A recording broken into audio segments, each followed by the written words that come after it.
Ya kembali lagi di Manajer Podcast di episode kali ini. Gua langsung bersama dengan admin dari Jagoan Kancil. Halo Bang Onta. Halo Mario. Oke, waduh, nih senang sekali bisa berjumpa lagi dengan Jagoan Kancil nih. Karena gini Pak, ini Jagoan Kancil ini sepanjang videonya ini selalu muncul di beranda gua Pak. Oh ya, Selalu. Dan itu selalu bahasnya dengan Satria Dewa, terus apa benar-benar maju seperti Indonesia Pak ya. Bahkan khususnya dengan Bima Satria Garuda yang akan kita bahas di video kali ini Pak. Kita akan bahas mengenai Bima Satria Garuda yang season pertama Pak ya. Karena mumpung Bang Onta masih belum nonton season kedua Bima X. Jadi please nanti yang buat yang belum yang udah nonton sampai season kedua kalian ya. Dan jangan tahu spoiler di kolom komentar biar bisa nih Bang Onta bisa nonton season 2 full, bisa di review di Jagoan Kancil nanti. Gitu. Oke. Gue mau tanya nih, Bang Onta nih. Gue mau tanya mengenai Bima Satria Garuda yang lo tonton ini. Apa first impression lo saat dari lo awal nonton sampai akhir episode? Silakan Bang Onta. Oh oke, first impression ya. Aku jujur sih nggak nyangka kalau bakalan dibuat seserius dan sebagus ini, serius. Karena aku sebenarnya tahu sih waktu zaman ini serial zaman kapan ya? Satria Garuda itu? Zaman 2013 Pak, masih ingat 2013. Ya. Jadi itu tayangnya kalau nggak salah hari Minggu kan ya, di jam orang kerja kan ya. Emang ditujukan buat anak-anak kan. Jadi aku waktu itu ya cuman lihat iklannya nyempil doang di RCTI. Oke. Tapi aku nggak bisa nonton karena itu jam kerja kan. Dan waktu bikin channel Jagoan Kancil kan aku khusus bahas tentang superhero Indonesia ya. Dari mulai Gundala, Satria Dewa, dan Sri Asih segala macamnya. Itu banyak banget yang request, bahas dong Satria Garuda Bima, teori ini itu. Akunya bingung, aku belum pernah nonton kan. akhirnya aku mikir, oke, kayaknya harus nonton duluan deh. Tapi lebih asik lagi kalau misalnya aku review kan per episodenya. Karena kan aku lihat season 1 ada 26 episode kan ya. Jadi oke, aku tonton satu persatu, aku review. First impressionku ya, awal-awal nonton itu actingnya semuanya masih kaku ya.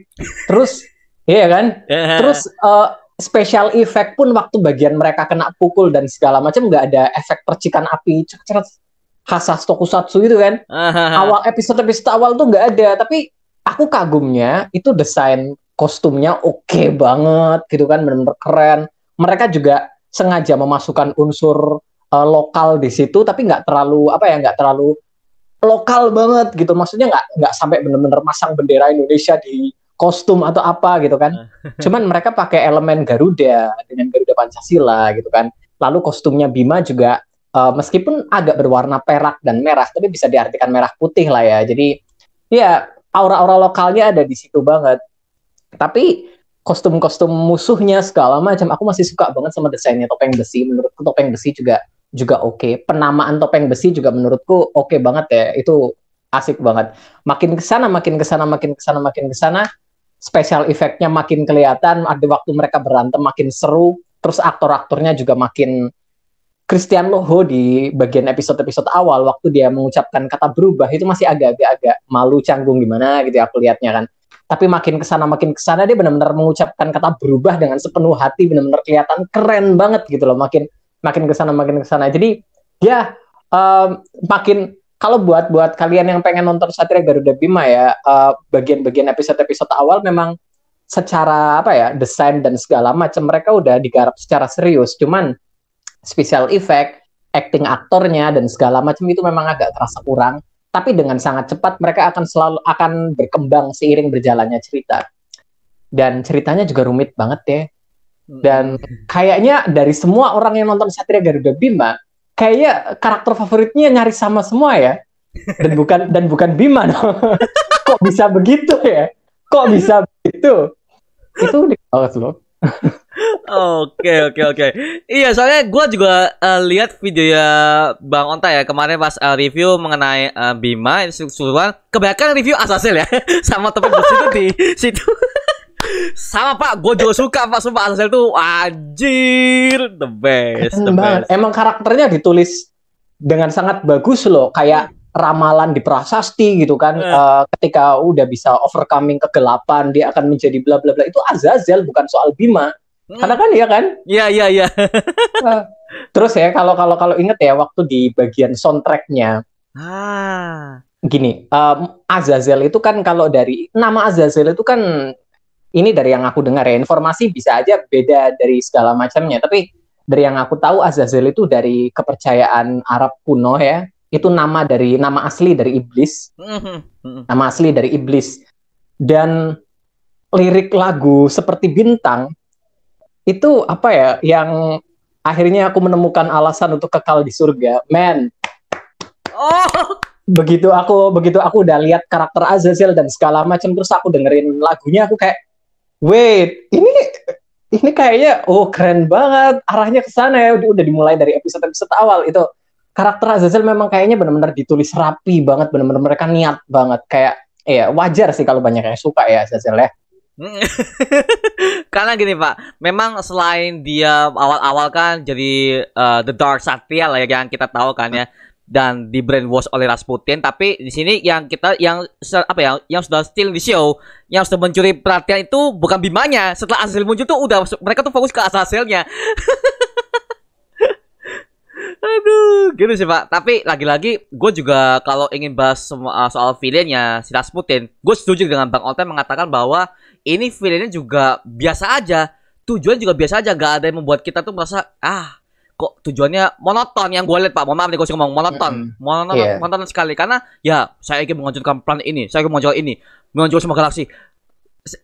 Kalau dia mau menjadi calon villain benar-benar punya motivasi yang benar-benar tinggi, harusnya tujuannya nggak seperti itu dong. Mungkin dia punya mungkin dia punya invasi benar-benar jauh-jauhan ke bumi mungkin, atau gimana, mungkin dia punya satu pasukan kekaisaran, kita nggak tahu Pak ya. Jadi itu alasannya kenapa gue tuh merasa Rasputin ini secara gambaran tuh actingnya bagus, terus cast-nya juga bagus, tapi lagi-lagi storytelling itu, aduh mohon maaf, jelek Rasputin. Bener, pendalaman karakternya memang agak kerasa kosong ya. Kita nggak tahu asal usulnya dia gimana, keluarga, temen, sahabatnya aja nggak ada. Dia benar-benar kayak karakter yang muncul out of nowhere sebagai seorang big boss, ingin bla bla bla bla, dan empire-nya juga aku kayak ngerasa kayak nggak ada latar belakang yang dalam di situ. Justru kalah jauh sama Topeng Besi, meskipun Topeng Besi hanya muncul sekitar sedikit doang gitu kan ya, tapi aku ngerasa kasihan sih sama si Topeng Besi, karena dia ngerasa begitu dia benar-benar seorang pelayan yang setia banget sama masternya gitu kan, benar-benar ngasih semuanya untuk masternya, dan itu karakternya menarik sih dari yang aku lihat di season 1 ya. Kayaknya dia bakalan muncul di season 2 sih. Spoiler alert, untuk bagian terakhir aku kaget banget sumpah, si Topeng Besi itu benar-benar parah banget. Aku nggak nyangka kalau dia bakalan waktu adegan di Rasputinnya jatuh terus tiba-tiba ada langkah besi, itu keren banget. Itu aku ngerasa balik lagi. Dan dia yang tadinya setia, dia akhirnya bisa melawan Rasputin dan menghabisi Rasputin, itu perkembangan karakter yang jauh banget sih, karena emang seharusnya kayak gitu sih. Rasputin itu benar-benar nganggap dia, memperlakukan dia dengan sangat buruk kan, benar-benar buruk banget sampai saat-saat terakhir pun loh. Iya benar-benar ya, dan juga gue masih ingat Pak, itu kan tahun 2013 itu gue masih SMP kelas 1 Pak. SMP kelas 1. Aku udah kerja loh. Aduh, mohon maaf nih Pak. Saya masih kuliah Pak sekarang Pak. Aduh parah banget. Oke. Waduh, oke. Udah kerja. Ya makanya aku nggak bisa nonton kan, tayangnya hari Tunggu waktu siang-siang gitu kan. Siang-siang jam 8, jam 9-an kalau nggak salah ya. Oke. Iya sih, hari Minggu jam 8:30 pagi kalau nggak salah itu. Benar ya. Itu belum dipotong iklan, jadi masa gue ya sebentar Pak, setengah jam belum dipotong iklan, belum dipotong apa, waduh. Itu padahal semua story-nya epic Pak. Maaf, gue ngomong ini Tokusatsu Indonesia pertama ya, bisa dibilang itu inovasi satu, dan kedua udah keluar dari pakem, karena sepanjang hari kan kita bisa melihat Indonesia tuh kurang yang namanya seperti Indonesia Pak ya. Iya. Kurang banget, makanya dulu kan zamannya ya kita tahu lah, ada Gundala ya kan, Godam, terus ada Shibuya di Gua Hantu, itu kan semuanya kan adalah karakter legend yang udah di create dari tahun 80-90-an Pak ya. Dan di tahun 2000 awal itu kan ya kita kurang seperti Indonesia, dan juga banyak banget ada sih sebenarnya, ada Saras 008 sama Panji Manusia Milenium kan ya. Cuman itu memang benar-benar ditujukan untuk anak-anak, jadi kayak orang yang gini loh, kok tokusatsu memang ditujukan untuk anak-anak ya, kayak Super Sentai, Kamen Rider, Satria Garuda Bima. Tapi buat orang-orang yang dewasa juga kita nontonnya masih asik gitu kan. Asik. Tapi kalau Panji Manusia Milenium dan Saras 008 yang aku lihat sih bener-bener ditujukan untuk anak-anak. Kayaknya kalau orang dewasa yang nonton berasa kurang asik sih. Itu perbedaannya sih. Jadi mereka memang benar-benar fokus ke anak-anak doang pada saat itu. Dan episodenya itu sampai ratusan loh. Kalau nggak salah Saras 008 itu sampai 5 season ada. Wajir. Beneran. Ada perubahan kostum sampai 3 kali gitu. Itu iya memang populer banget sih. Cuman ya kita ini Indonesia sebenarnya kalau mau bikin bisa ada begitu banyak yang bisa dibuat. Cuman ya apakah laris atau enggak, apakah laku atau enggak, kita lihat kondisi televisi di Indonesia ya kan yang penontonnya paling banyak ya yang seperti apa gitu kan. Jadi kadang mereka mungkin maklum sih ya, kadang mereka mikir ini kita mau ngabisin uang sebanyak ini buat bikin serial yang penontonnya belum tentu banyak. Mending kita bikin dengan budget yang seadanya aja tapi bikin yang begini penontonnya banyak. Bisnis man, pada akhirnya bisnis kan. Jadi ya iya, sayangnya sih. Iya sih, benar-benar. Karena memang Indonesia kan dari dulu kan, ya, mohon maaf kalau ngomong ini kita nggak muna Pak ya. Ada romantis dulu, kan bosen Pak. Kita kan dulu kan tangan-tangan seperti itu kan udah hilang. Dan 2013 itu pada saat 2010 sampai 2000 sekarang tuh namanya superhero tuh mereka tuh dari awal tuh udah up-nya tokusatsu pada saat itu. Mungkin dari situ sang kreator ya si Reno Barak ini langsung mau kerjasama dengan pihak Toei Company untuk meng-create superhero Indonesia tapi dengan nuansa Jepang. Itu sih Bima Satria Garuda ini Pak, seperti bagus ya. Suka sih. Meskipun begitu nuansa Jepangnya juga nggak benar-benar kerasa banget kok. Enggak. Lokalnya tetap kerasa banget lokalnya. Ada adegan beberapa kali yang mereka berantem di museum yang di yang di tempat pagelaran seni budaya dan segala macam, keren banget men, aku suka banget. Nggak benar-benar dibahas kayak kita cinta budaya bla bla, nggak benar-benar kayak gitu, cuman sebagai background doang. Aku lebih suka yang kayak gitu sih daripada yang benar-benar kayak mau menjual gimana gitu kan. Tapi iya lebih bagusan kayak gitu sih. Betul. Gak dijelaskan secara naratif ya. Jadi kita yang lihat tuh, ini mereka pakai background Indonesia untuk menunjukkan bahwa ini hero Indonesia. Jadi gak ada unsur Jepang yang bisa dibilang tuh, ya ini Indonesia kalau nasa Jepang. Gak gitu. Jadi ya ini Indonesia. Meskipun kata Jepang tapi Indonesia. Ini yang gue respect dari sini sih. Gitu sih. Bahkan Gakuto waktu masuk di situ aja dia bilangnya berubah. Iya berubah. Bukan Henshin Pak ya. Aku suka banget sih. Kaget banget waktu bagian itu, serius. Nah, ini Pak, buat yang tahu ya, Gakuto yang muncul sebagai Bima Legend di episode 21 sampai 22 kalau nggak salah ya. Itu dia itu sebagai dia tuh yang nyanyi openingnya Camel Decade. Nah, itu. Oh ya Kak. Oke. Ya, dia nyanyi itu Camel Decade itu dia juga pernah muncul sebagai cameo juga di movie Decade. Jadi kalau yang buat fans Camel itu pasti tahu lah dia ini pernah ada muncul di Tokusatsu tuh. Gitu. Oh iya Kak. Ada. Decade itu tahun berapa berarti? Decade itu tahun 2009. Oke, 2009 main juga ya. Lama ya. Makanya face Kamel itu pas gue masih itu kan masih zamannya Facebook Pak ya. Langsung orang nge-tag, ada pemain Kamel di sini. Gua langsung ngecek, bener si Gakuto main ternyata. Dan Gakuto itu populer banget loh, bukan cuma di ranah Kamen Rider doang. Dia bener-bener kayak fansnya. Aku dulu punya poster Gakuto gede banget di filmnya Child gitu kan. Yang dia itu tahun berapa? Tahun 2000-an kayaknya. Anda fans juga ternyata. Enggak sih, cuman aku suka film itu gitu kan, film vampir dan segala macam. Jadi ya.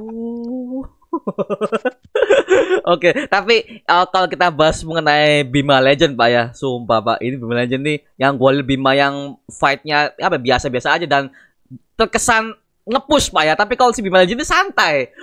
Santai. Auranya itu udah asik banget, begitu dia muncul udah kayak mengintimidasi banget gitu loh. Munculnya pakai suara lonceng gila. Ting. Itu keren banget, man. Asik banget, man. Asik. Iya, asik banget. Cuma sayangnya ya aktornya dia ngomong bahasa Indonesia juga itu sih. Iya. Agak sedikit pelat gitu, Pak ya. Tapi aku agak suka sih, maksudku kalau dipaksain, aku lebih suka kayak aktornya pakai aktor luar sih. Jadi ngerasa kayak Bima ini memang benar-benar bukan hanya fenomena yang eksklusif di Indonesia gitu loh, kayak bener-bener ini ada di dunia, dan kebetulan di era Satria Garuda ini jatuhnya di Indonesia gitu kan, jadi memang bener-bener lebih ke global. Jadi aku suka-suka aja sih. Meskipun begitu aku agak bingung sih sama konsep Bima Legend ini kan ya, karena dia bilang dari masa lalu, cuman kayak bener-bener belum di, apakah nanti di Bima X di itu lagi? Ada, nanti ada. Oh, bagus lah. Nanti ya. Nanti kita akan bahas Pak dari Bima X tadi setelah Bang Ona nonton. Tenang, kita akan bahas. Karena gini Pak, memang kalau gue sih boleh curhat Pak ya santai gak apa ya, curhat Pak ya. Di sini gue tuh awalnya kalau bikin channel ini Pak ya, channel Mario Angelo ini sebenarnya dari awal tuh sebenarnya bukan Marvel DC, tapi tentang tokusatsu sebenarnya awal-awal tuh. Dan juga itu bukan tokusatsu Jepang, melainkan Bima X. Jadi gue iya, serius. Serius. Gue tuh pernah nonton yang Bima X, gue bahas semuanya, Bima juga sampai ke Saga Hero Service of Darkness yang movie-nya tahun 2017 yang di bioskop itu. Makanya gue review semuanya, tapi karena marketnya pada saat itu belum pernah mengetahui tentang tokusatsu Indonesia, apalagi Bima pada saat itu ya. Jadi ya udah ganti Marvel DC, ya udah sampai sekarang jalan tuh. Oh iya, aku ada temen namanya dia namanya Renaldo ya. Dia bikin apa sih? Dia bikin fan art dan segala macam. Sekarang juga dia kerja jadi costume designer dan bagian karakter desain untuk beberapa superhero Indonesia. Kayak ada beberapa sih. Kayak misalnya Elemental sama itu kan. Dia kemarin semalam dia cerita sama aku gitu. Aku upload di story itu kan, mau live sama Anda. Dia bilang, ini Mario Angelo, dia legend banget. Dulu sering ngebahas Bima katanya kayak gitu. Dan aku bilang, oh iya kah? Tapi aku cek ke channelmu, tapi nggak ada videonya loh. Iya, nggak ada. Saya hapus. Kok dihapus, sayang banget toh. Saya hapus Pak, karena aduh, gue gini Pak. Mungkin gini, mungkin zaman situ kan gue masih SMP SMA, dan gue tuh nontonnya Bima terus Pak. Jadi setiap kali gue di sekolah, jam istirahat, gue tuh nonton Bima di HP. Dan itu gue langsung dihujat sama temen-temen, dihujat apa itu gini-gini ya. Gue kan pas itu masih gengsinya anak SMA Pak ya. Jadi ya udahlah gue udah daripada gue gini langsung berubah konten lah. Ya udahlah sampai sekarang ya udah jalan segini gitu. Tapi emang anak-anak umur segitu memang agak-agak itu ya, agak-agak diskriminasi sama tokusatsu ya, karena pikirnya kan buat anak kecil gitu. Ya emang buat anak kecil emang buat anak kecil. Cuman kan itu juga menarik buat orang dewasa. Bahkan di grup tokusatsu itu banyak yang umurnya di atas 50-an. Iya, ada banyak.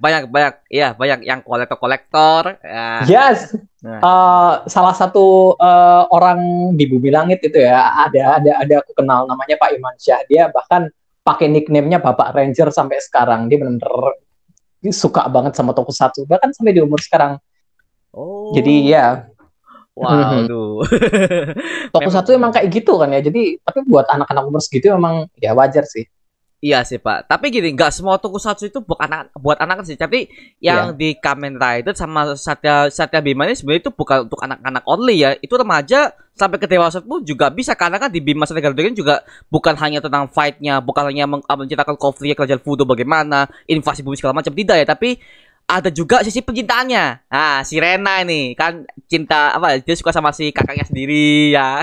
Ini menurut Bang Ota gimana nih? Soal si Rena, katanya nggak suka dengan karakter Rena ya. Justru gini loh, Rena yang dikupas dari Rena di sisi, bukan aku nggak suka sama Rena loh, cuman nggak ada sesuatu yang bikin aku tertarik dengan karakter itu, beda sama benci, cuman lebih ke ya nggak peduli gitu loh. Justru kalau misalnya sisi percintaan dari Rena lebih diungkap lagi, lebih di apa lagi gitu kan, justru menurutku malah lebih menarik, karena kan yang dia suka itu tokoh utamanya gitu kan, yang benar berkali-kali berkorban untuk bumi. Otomatis ada sisi khawatirnya, ada sisi apa kayak gitu kan.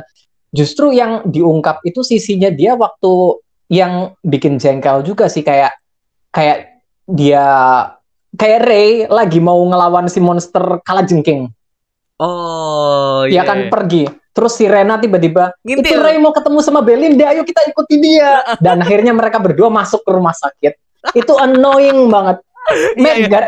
Gara-gara sifat cemburunya itu justru malah bikin susah banyak orang. Jadi kayak justru yang dikupas dari karakter itu di sisi percintanya, justru yang bikin jengkel. Jadi kayak kurang menarik. Padahal ada banyak banget loh yang bisa dikupas dari situ. Misal berusaha membantu dari sisi yang lain atau apa gitu kan. Kayak Randy itu bener-bener, ya Randy juga cinta sama Rey gitu kan. Adiknya dia anggap Rey bener-bener seperti adiknya sendiri, dan dia bener-bener ngedukung sepenuh hati. Randy karakternya luar biasa banget ya. Aku suka banget sama Randy. Oh, Randy Iskandar ya. Oke. Iya Oh sih, ya, Pak. Iskandar namanya ya, benar. Iya.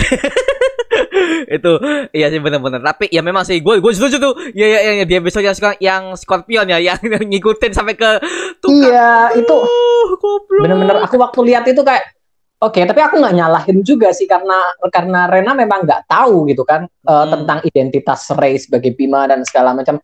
Tapi justru aku harapnya setelah Rena tahu bakalan ada sesuatu atau apa kayak, tapi enggak. Justru sisi-sisi percintaannya bener-bener dihapus dari cerita, bener-bener nggak kelihatan lagi gitu. Iya bener Iya bener, kan? bener, bener. Setelah tahu justru malahan dikesampingkan, nggak diungkap lagi atau apa, justru sayang banget sih justru. Padahal peluang ya kan nggak sih? Oh iya bener-bener iya. Setelah dia tahu di episode 14, ya seterusnya hilang Pak, hilang. Nggak ada cerita soal itu gitu kan? Iya. Belinda karakter yang luar biasa bagus juga. Waktu pertama kali muncul dia pakai motor gitu kan, pakai jaket hitam, helm hitam, dia berantem sama anak buah Fudo ya, anak buah Fudo yang kroco doang sih. Tapi buat seorang usia cewek bisa berantem ngelawan mereka itu keren banget, men. Serius. Sayang banget gila itu karakter cuma dibikin kayak gitu doang. Iya bener. Gak ada implementasi kemana kayak, gak ada yang membuat dia tuh apa ya ayo kita build up nih, mau karakter ini bisa berantem, dia bisa ada koneksi dengan Rey, dia udah tahu dia tuh Bima, dia kita build up deh jadi mungkin. Terus Rena juga cemburu sama dia gitu kan. Apalagi kalau misalnya Belinda ini tahu identitas Rey sebagai Bima gitu kan, terus mau bilang aku juga bakalan ikut ngebantu, terus dia ikut bepergian bersama Rey bertarung, itu Renanya kan paling gitu kan, makin cemburunya makin itu justru menarik kan kalau kayak sebenarnya kan. Sayangnya sih jadi kayak benar-benar dihapus, mungkin keterbatasan episode ya, mungkin karena keterbatasan episode. Dan memang si Reno Barak itu memang udah nempatin 20 episode karena itu hanya sebagai trial Pak, dia kan mau trial ini marketnya tinggi gak, ternyata naik, ya udah lanjut ke season 2. bagus soalnya memang ceritanya juga padat ya, nggak terlalu banyak filler gimana gitu kan, kayak semuanya. Oke, mungkin episode 3, 4, 5 kerasa agak fillery sih. Cuman menurutku ya memang butuh sih, apalagi Bimanya juga masih baru mulai gitu kan. Jadi iya. Kalau nggak ada filler kayak gitu ya berat sih. Tapi meskipun aku bilang filler juga diisi dengan kemunculan Helios kan. Terus kayak Helios bisa berubah jadi panah, Helios bisa berubah jadi dua sisi pedang merah biru. Jadi kayak meskipun agak kerasa filler tapi tetap ada hal-hal penting di situ juga gitu kan. Iya benar-benar. Tapi gua masih inget Pak yang perkataan si Mikael di episode keempat atau kelima yang lawan monster kodok Pak ya, yang mengirim plot twist itu gua langsung dia ngomongnya ini, Helios itu bisa berubah sesuai yang kamu inginkan. Gua langsung mikir Pak, kalau dia bisa berubah sesuai yang diinginkan, mungkin dia bisa jadi pistol mungkin atau apa kayak yang diimajinasikan tadi. Dan itu apa ya, membuat itu lebih effort karena ketika ngomong sesuai yang kamu inginkan ya, tapi yang keluar pedang sama panah, udah kelar. Iya. Minimal satu lagi kayak ya tombak atau apa gitu kan, kan bisa dicopot apa kayak gitu kan. Sayang banget sih. Itu kan merchandise juga lumayan ya. Lumayan nih ya. Sayang sih. Iya benar-benar. Mumpung Bima ini gak punya form seperti Kamen Rider yang banyak banget dengan formnya segala macam, tapi dia meskipun cuma satu warna merah tapi sejarahnya banyak, itu bagus Pak. Ya. Iya sih.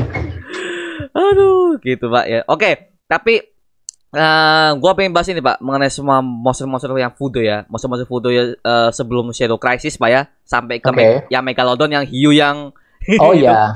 Itu menurut Bang Onta itu lu suka monster yang mana nih? Dan apa alasannya? Gue pengen tahu nih. Megalodon, mumpung aku inget ya, aku nggak suka banget sama desainnya Megalodon sih. Kenapa?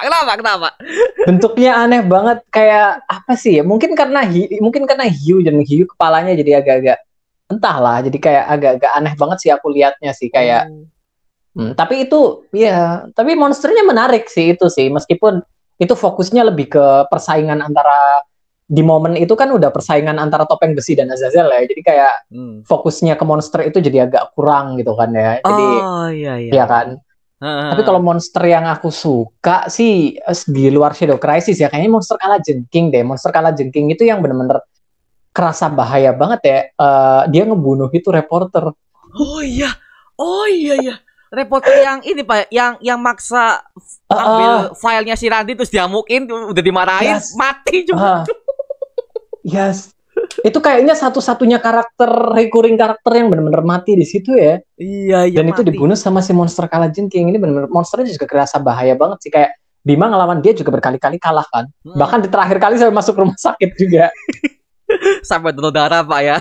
Iya itu. Oh, donor darah adegan itu benar-benar mantep banget waktu si Mikael bilang golongan darah kami sama, aku udah kayak Oh ya sama-sama. Jangan. Tapi dulu ngiranya dia kakak dong, bukan adik. Soalnya pembawaannya Mikael itu benar-benar dewasa banget ya kan. Kalau si Ray itu kan lebih kecengenges doang kan, kalau si ya kan. Tapi kalau dilihat dari mukanya memang ya si Mikael ini memang jauh kelihatan lebih muda sih memang.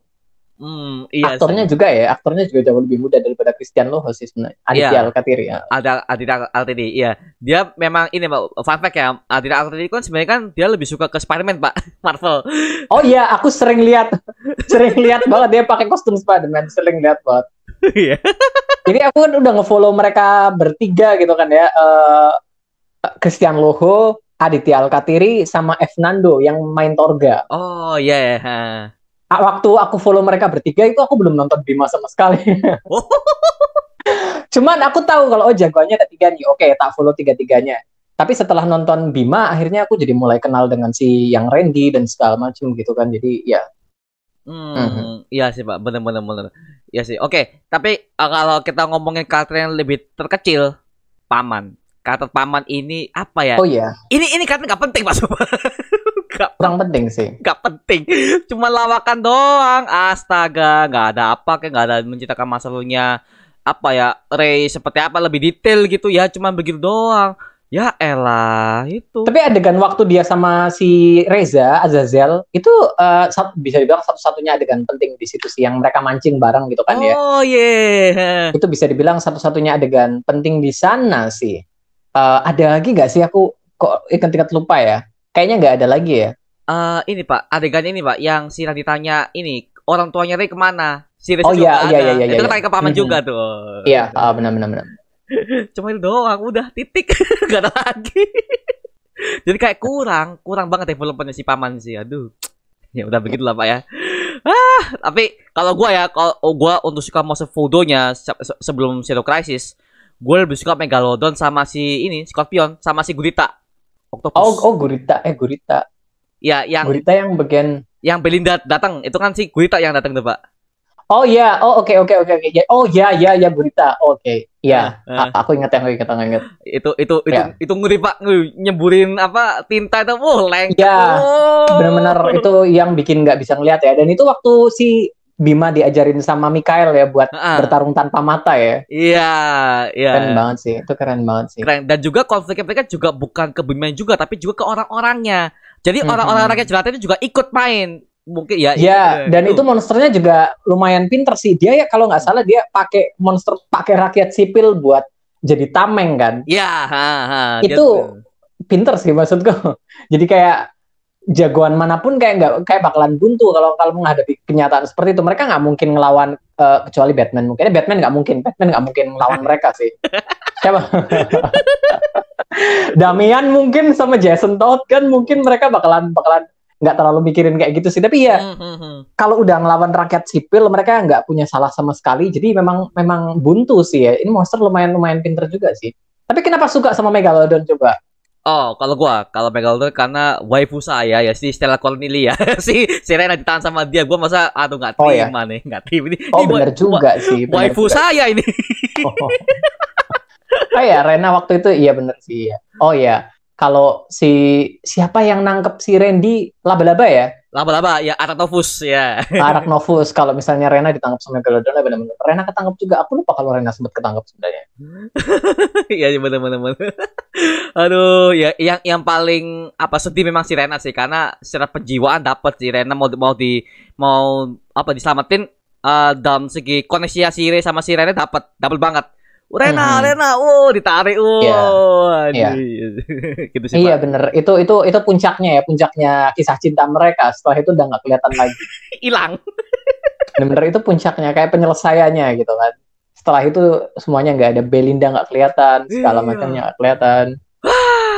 Aduh, Aduh, iya sih, Pak. Padahal aku mikir gini loh, aku mikir awalnya mungkin bakalan ada setelah Reza gabung ke keluarga mereka, bakalan ada interaksi canggung, bla bla bla. Reza sama pengen deket sama, maksudnya Rena pengen nyoba deketin. Soalnya Rena baik kan, Apalagi, oh ini adiknya Kak Ray. Aku bakalan ngebayangin, oh dia bakalan nyoba deket sama Reza atau apa itu, terus Ray-nya bakalan agak-agak jealous atau gimana. Tapi ya maklum sih, episodenya udah 3 episode terakhir ya, jadi kayak bener-bener 2 episode terakhir, Deng. Ya, udah 2 episode terakhir udah nggak ada waktu sama sekali gitu kan ya. Iya. Nggak ada waktu sama sekali. Iya, saya banget. Iya, momen awkward dan juga mungkin katanya melihat si Reza ya setelah dia tuh udah balik kepada keluarga itu, dia mungkinnya ini awkward. Ini kan orang udah nyerang si Ray. Dan dia kan sebelumnya adalah Azazel kan, Pak ya. Itu mungkin ada momen awkward, tapi di sini nggak ada, Pak. Ya udah, secara itu terbuka merelakan ya, kita rela. Oke, Reza pulang. Bodo amat lah, nggak ada rasa itu awkward. Aduh. Iya. Terlalu fun sih.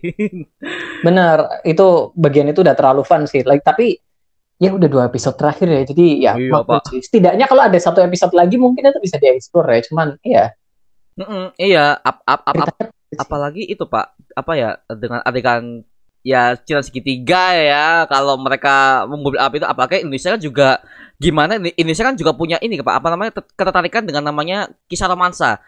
Nah, jadi gimana caranya si tokusatsu si Bima ini menggabungkan antara action dengan romansa? Itu pasti gue yakin tuh paketnya juga lebih luas Pak daripada apa ya, anak-anak juga, tapi ke remaja dewasa juga nonton. Kalau misalnya drama juga dinaikkan gitu Pak ya.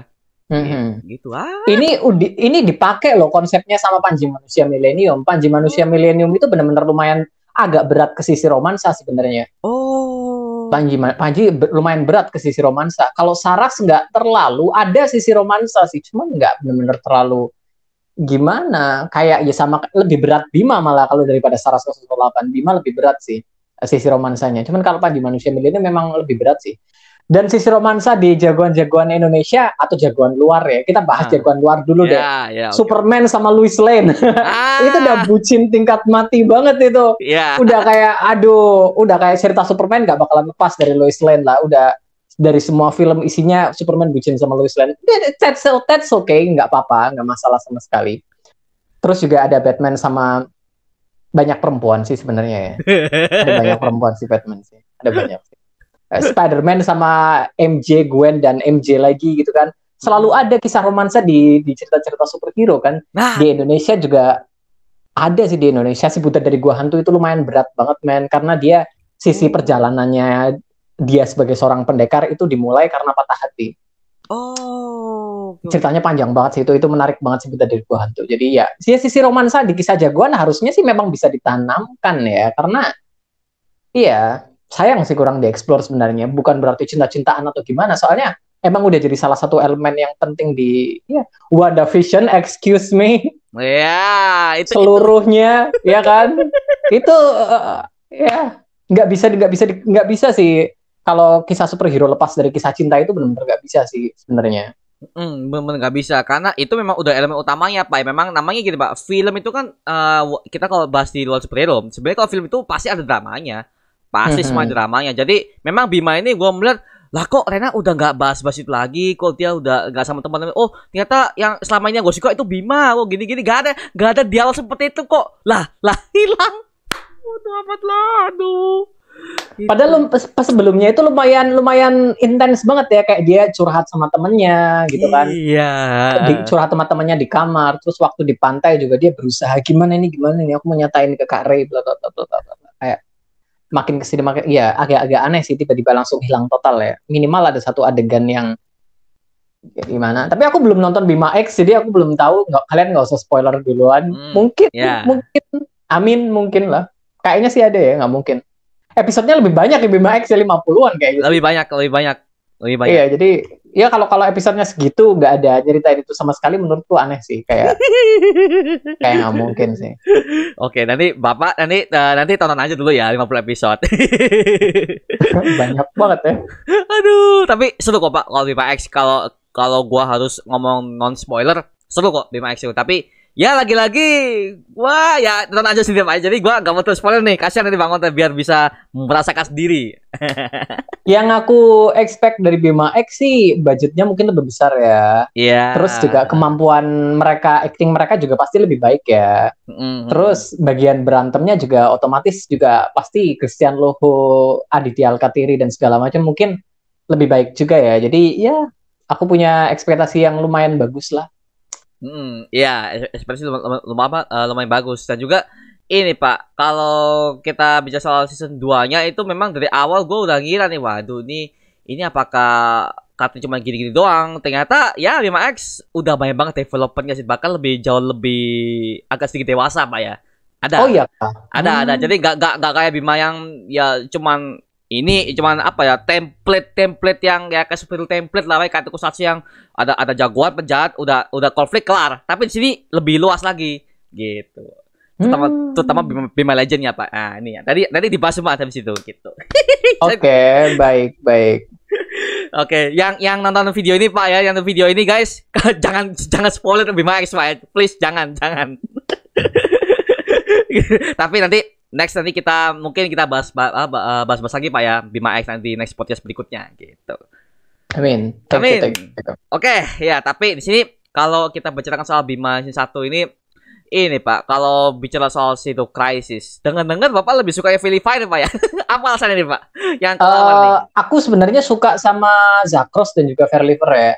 Kalau Fairliver menurutku lebih fun sih, kayak ya karakternya mungkin karena dia ini yang paling kuat, jadi itu bikin karakternya jadi kayak songong banget gitu, kayak meremehkan semua orang, kesannya jadi kayak ngerasa dia aku yang paling tinggi dan segala macam.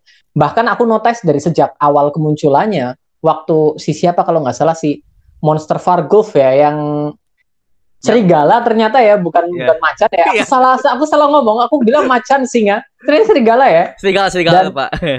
Waktu dia nyerang Azazel dan segala macam, itu si Fairliver juga bilang nenangin dia, kita nggak boleh ngebunuh Azazel, tapi cara dia juga lebih ke kayak karakternya udah kelihatan banget, oh ini karakternya seperti ini, nggak bener-bener kayak template monster yang kayak gitu. Kayak paham. Tapi Zakros juga bagus sih, Zakros dengan karakternya yang sopan banget gitu ya. Terus itu mantep banget sih. Dia punya kekuatan sihir. Aku sebenarnya dari semua kekuatan jagoan dan segala macam kekuatan super ya, aku paling suka kekuatan sihir sebenarnya dari semuanya. Makanya Marvel kemarin dari semua proyek Marvel Cinematic Universe, aku paling enjoy banget sama WandaVision, itu keren banget. Apalagi di sana ada Wanda, ada Agatha. Jadi aku benar-benar kayak nontonnya benar-benar suka banget, nggak sabar nunggu Doctor Strange, karena Doctor Strange juga ada elemen sihir, cuman aku ngerasa kayak agak kurang gimana. Ya karena mereka fokusnya ini lebih karena ke multiverse dan juga horornya Pak ya, karena nanti Doctor Strange nanti. Tapi WandaVision gue setuju Pak, karena gini, kalau gue juga sadar gini, kalau Bima bisa membuat seperti WandaVision di mana konflik utamanya adalah cinta, tapi cinta ini akan berubah menjadi seperti konflik utamanya Pak ya, kan cinta kan bucin tuh. itu di Bima gue bisa lihat kalau si Rena itu cemburunya udah keterlaluan, mungkin dia akan jadi villain segala macam, itu lebih menarik Pak ya. Jadi Rena itu gak hanya sebagai ya seorang cewek yang cemburu lah, terus tiba-tiba dia udah tahu Bima hilang, mending di develop lebih serius, jauh lebih bagus. Mungkin dia akan sebagai pengkhianat, mungkin digunakan sebagai fudo buat digunakan sebagai fudo buat kalau Rena berkhianat, aku sih menurutku enggak ya. Cuman kalau misalnya dicuci otak kayaknya sih mungkin ya. Kayak Azazel kan, Mikael kan juga sempat dicuci otak gitu kan ya. Dan itu mungkin. Cuman kalau misalnya benar-benar berkhianat karena kemauannya sendiri kayaknya nggak mungkin sih. Apalagi dia berat juga sama Randy kan ya. Bima itu elemen utama yang ada di Bima X. Elemen utama yang ada di Bima Satria Garuda itu adalah kekeluargaan. Kekeluargaannya itu benar-benar kental banget. Apalagi setelah diungkap soal si Reza Bramasakti, itu wow. Berkali-kali hubungan mereka udah kayak Sasuke sama Naruto ya, kayak bener-bener kental banget hubungan mereka berdua, bener-bener kayak apalagi waktu mereka saling lawan, Bimanya nggak mau ngelawan Azazel dengan serius karena itu adiknya sendiri om. Sampai episode terakhir pun kental banget elemen saudaranya. Oh iya, saudara, iya keluarga, the family banget ya. Iya bener. Iya Pak, kalau Bapak ngomong itu, gue langsung inget dengan si Bima ini. ngelindungin si Mikael yang dia tuh masih ingat-ingat bahwa dia itu Satya Fudo yang dibom sama Fire yang kapal ini Pak. Itu wah nangis gua pas itu Pak, gua masih inget nangis gua Pak. Oh iya itu aktingnya Christian Loho meskipun cuma suaranya doang ya. Tapi aktingnya Christian Loho juga bagus banget. Suaranya agak-agak pecah serak-serak kayak mau nangis kayak gitu itu men. Keren banget gila. Ternyupa wah anjir. Kakak wah anjir itu. Wah anjir. Nangis gua Pak, masih nangis itu. Aduh, mati nih. Itulah bagus itu episode 23 itu ya. Itu puncak-puncak Bima sama Azazel tuh. Iya benar. Episode selanjutnya full episodenya Azazel ya. Ya, fullnya Azazel. Bimanya cuma muncul di bagian terakhirnya doang gitu kan. Itu episode keren sih. Keren. Maka itu the best episode the best favorite episode sih. Fire itu ya sih. Gue setuju dengan Fire di mana dia memang paling terkuat karena selain dia punya kekuatan Power Stone kuning Pak ya kan petir Pak ya. Ya sih Fire juga apa ya dengan desain monster yang gak terlalu alay. Biasanya tuh suka kalau mereka kalau desain monster kan banyak armor lah terus tapi karakternya juga gak serius. Ada banyak Pak. Jadi di sini dengan Fire yang desainnya simple kan kelawat simple Pak, nggak ada armor berlebihan lah, simple banget ini kelawat banget tapi sifatnya juga sebagai pemimpin Shadow Crisis itu dia pemimpinnya dia Pak, dia pemimpinnya, aku nggak tahu dia pemimpinnya.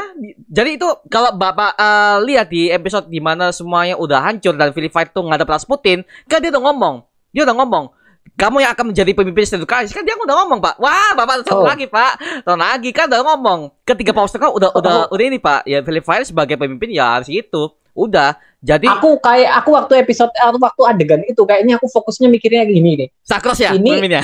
No.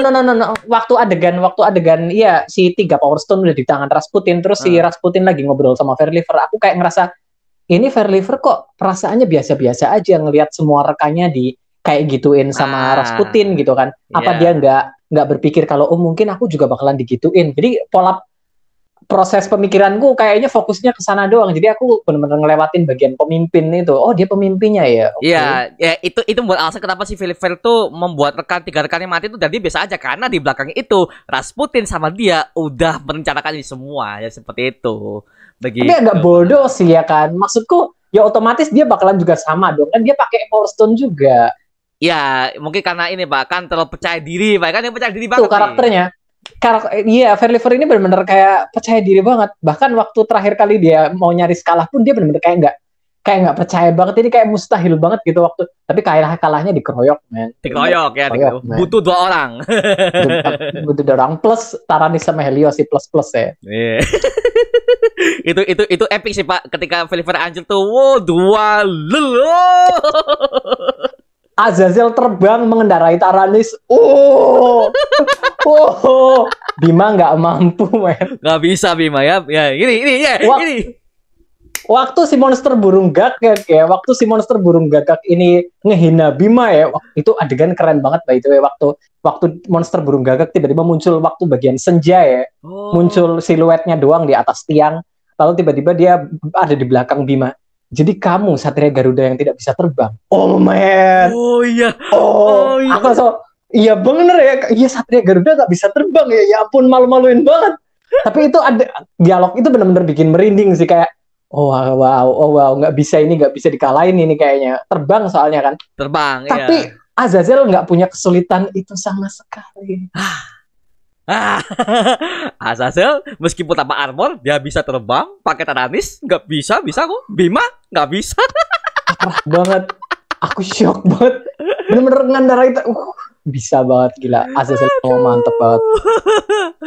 Iya bener-bener. Iya sih. Ya gue juga suka monster Karax yang si gagak ini 20 episode 20. Ya, bener. 20 dimana itu kan episode menurut gue episode 20 yang si Karax pertama kali muncul tuh debutnya itu bagus sih karena gue bisa melihat Bima sama Karax di battle di depan rumah sakit. Oh iya benar. Satu-satunya dia ini benar-benar kayak apa ya, Bima udah benar-benar kewalahan sekarat ditinggal men. Iya. Padahal tugas dia yang ngambil Power Stone dong. Jadi benar-benar kayak dia emang berasa kayak main-main. Beda sama Zakros kayaknya lebih serius sih. Zakros serius. Tapi Karax ini kasihan juga sih karena Shadow Crisis semuanya masing-masing dapat 2 episode, Karax cuma 1. Satu, ya satu. Karena cuma satu. Sekian sih. Aku agak kaget. Oh, Karak selesai di sini satu episode doang. Oke. Tapi desainnya kalau kita bicara soal desain monsternya yang lebih cool Karak sih Pak. Gue suka desainnya Karak itu. Agak-agak heavy metal gimana ya? Heavy metal dan powernya juga unik loh. Dia ngibasin bulu-bulu ekornya bisa membeku karena ada power putih. Oh. Aku nggak nyangka sih, maksudku burung gagak es kayak agak random gitu kan, warnanya juga hitam kan. Iya. Gak ada warna putih-putihnya. Waktu mikir es aku agak-agak mikir si serigala atau apa gitu kan. Tapi ternyata burung gagak yang bener es. Tapi asik sih, maksudku kepakan sayapnya gitu kan, bulu-bulunya jadi es, bener kayak jadi panah es gitu kan. Itu keren banget sih. Ada gamenya ya kan ya? Iya. Ini ya. Ada gamenya. Aku pengen main cuman takut spoiler, jadi kayaknya habis Bima X aja nanti. Oh jangan Pak, karena yang game sekarang ya itu gue nggak tahu ya, apakah masih ada di Play Store atau enggak ya, tapi gue dulu zamannya main dulu tuh sampai ke Satya Heroes yang movie itu semua karakternya udah ada sih Pak, sampai iya, ke kan? villain movie-nya kan? Ada, jadi oh iya kan, bener nggak usah deh. jangan Pak, mending nonton dulu Pak sampai ke movie-nya Pak kalau bisa Pak ya. Movie-nya itu setnya setelah apa ya? Setelah Bima X. Oh berarti setelah episode terakhir Bima X, setelah itu movie. Ya, itu movie. Nah. Oke. Begitu. Ya, tapi sayang Pak ya kalau kita bicara soal Satya Heroes setelah Satya Nagakai yang tayang episode 1 di YouTube, sekarang nggak pernah lanjut tuh, kenapa itu nggak tahu dah. Aku agak sempat denger sih katanya apa ya? Katanya putus kontrak sama MNC dan niatnya sih mau di Surya Citra Media ya, di SCTV kalau nggak salah ya. Cuman responnya kayaknya kurang. Karena episode pilot itu kan buat itu ya, buat menarik peminat ya. Setelah itu kayak gini, kayak Satria Dewa Gatot Kaca. Zaman tahun 2019 kan sempat ada teasernya kan. Oh iya, ada. Teaser itu nggak dipakai di filmnya, karena teaser itu hanya dibuat untuk menarik promosi, buat bikin orang tertarik. Oh kira-kira ada yang tertarik ya, ada yang mau apa ya jadi sponsor dan segala macam, itu tujuannya ya itu gitu loh, buat itu. Dan ternyata akhirnya banyak, baru dipilih sutradara dan segala macam aktornya ya beda dan segala macamnya, baru akhirnya jadi seperti sekarang. Bahkan kostumnya pun waktu itu sampai sekarang agak beda sih, ada beberapa yang beda. Jadi footage zaman yang dulu itu udah nggak benar-benar dipakai lagi. Satria Nagakai mungkin kayak gitu juga dan hasilnya kurang memuaskan mungkin. Aduh, sayang banget sih Pak. Aduh. Kalau nggak salah itu waktu awal-awal pandemi nggak sih? 2019 Pak, masih ingat Pak, 2019 tuh September, masih inget tuh. Kalau soal Satya Heroes tuh gue selalu di kepala gue tuh inget semua Pak. Tapi ya aku agak punya harapan sih sedikit karena pandemi.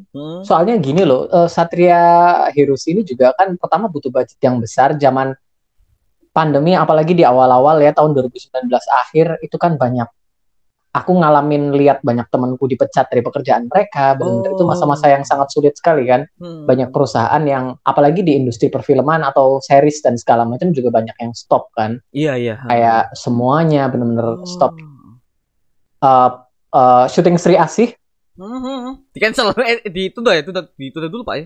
Oh enggak, tetap ditunda. Habis itu mereka jalan, habis itu ditunda lagi, jalan lagi, terus ditunda lagi, dan bener-bener ya itu pun kan harus pakai swab dan segala macam. Mereka juga harus, para krunya harus tinggal di tempat khusus biar karantina. Itu kan budgetnya bengkak dong. Iya. Bengkak banget dong. Apalagi buat Satria Heroes yang notabene hanya tayang di televisi kan. Jadi kayak aku masih agak-agak berharap kalau mungkin itu alasannya, karena itulah mau dilarikan, aku dengar mau dibikin animasi. Soalnya kalau animasi kan nggak harus ada orang on set kan. Iya. Mungkin, jadi semoga saja. Tapi aku dengar udah beda kontrak sama Satria Garuda Bima, karena properti Satria Garuda Bima udah dipegang sama MNC kan. Sementara Reno Barak udah nggak kerja sama mereka, terus mau ke Surya Citra Media. Jadi kalaupun Satria Nagakai dibikin ya nggak bakalan ada korelasi sama Bima sama sekali. Sayang. Tapi kalau menurutku untuk masa depan tokusatsu Indonesia kayaknya dibuat aja nggak apa-apa sih. Maksudku kalau nggak ada korelasi sama Satria Garuda Bima ya nggak apa-apa sih. Maksudku Satria Nagakai sendiri menurutku nggak apa-apa sih Mas. Yang penting kan kedepannya masih ada banyak yang lain atau apa gitu kan. Iya sih, gue setuju. Budget.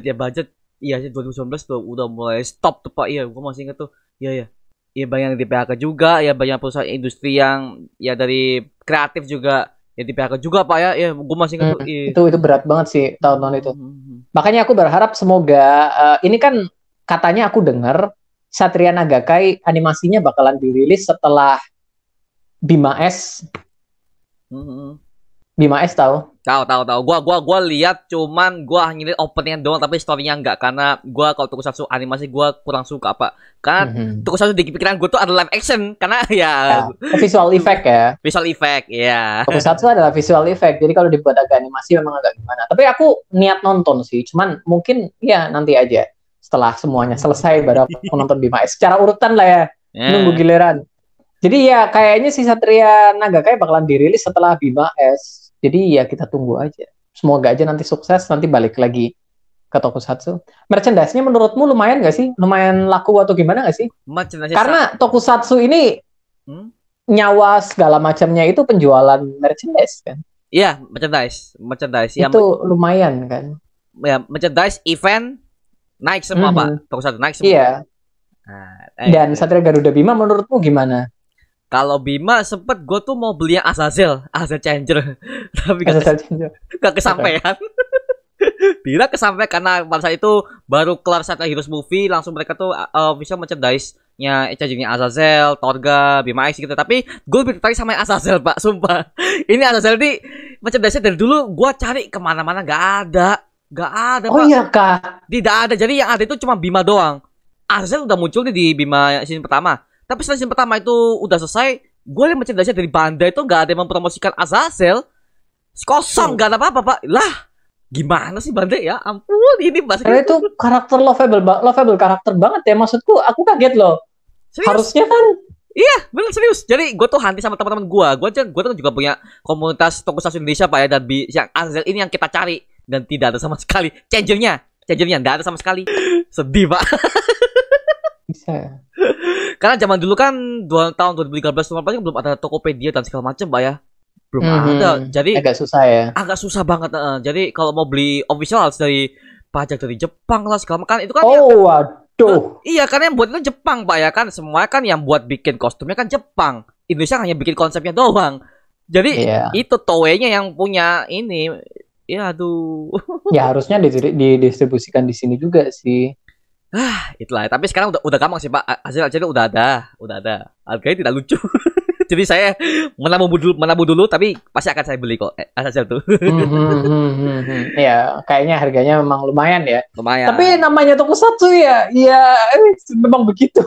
Memang begitu. Tapi ya memang merchandise-nya juga lebih gitu. Ya, emang mau dibilang targetnya anak-anak pun mainannya kayaknya buat orang dewasa sih. Iya, dewasa kan. Yang punya duit kan orang dewasa, Pak.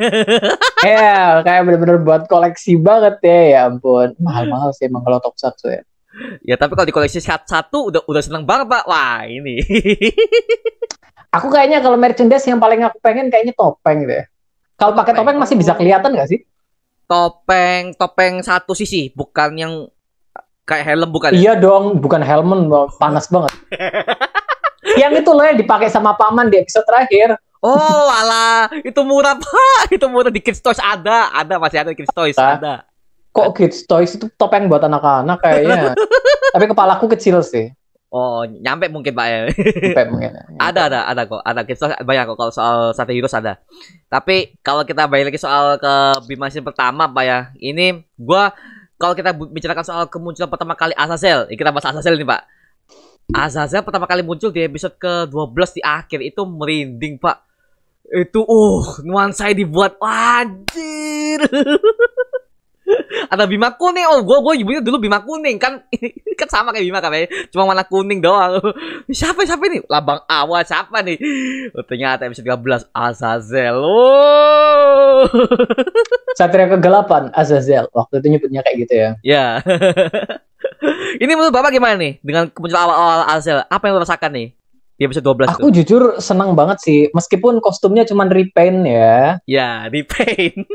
Persis sekali, cuma repaint doang. Tapi berhasil kalau menurutku karena sebagai sisi gelapnya Satria Garuda Bima, that's okay. Bahkan setelah udah nggak jadi sisi gelapnya Bima pun jadi adiknya Bima, that's okay kalau misalnya kostumnya mirip kan ya, nggak masalah. Bahkan kalau misalnya Randy dapat kostum yang yang sama warnanya beda pun aku nggak masalah sama sekali gitu kan. Oke, nggak apa-apa lah. Jadi ya pertama kali muncul itu dia keren banget sih, kayaknya justru aku ada review, karena aku biasanya waktu di Satria Garuda awal-awal aku review sekitar 5 episode dulu atau berapa gitu kan. Kalau nggak salah aku berhenti di satu titik, setelah itu aku ngantuk ya. Episode selanjutnya simpen buat besok deh. Di episode selanjutnya, episode pertamanya langsung kemunculan Azazel dong. Gila, itu keren banget. Jadi waktu 5 episode itu kayaknya aku fokus ke Azazel doang. Itu gila, keren banget sih Azazel. Itu ya, matanya dipakein kayak gini ya, kayak apa sih itu? Kayak itu lah, tato mata lah, kayak tato Mesir kayak gitu lah. Namanya juga, pemilihan namanya bagus banget sih Azazel ya. Iya, namanya bagus. Cuman Pak, kalau untuk masa tato mata itu gue kurang setuju. Sorry Pak, gue kurang setuju. Kerasa kayak anak-anak banget ya.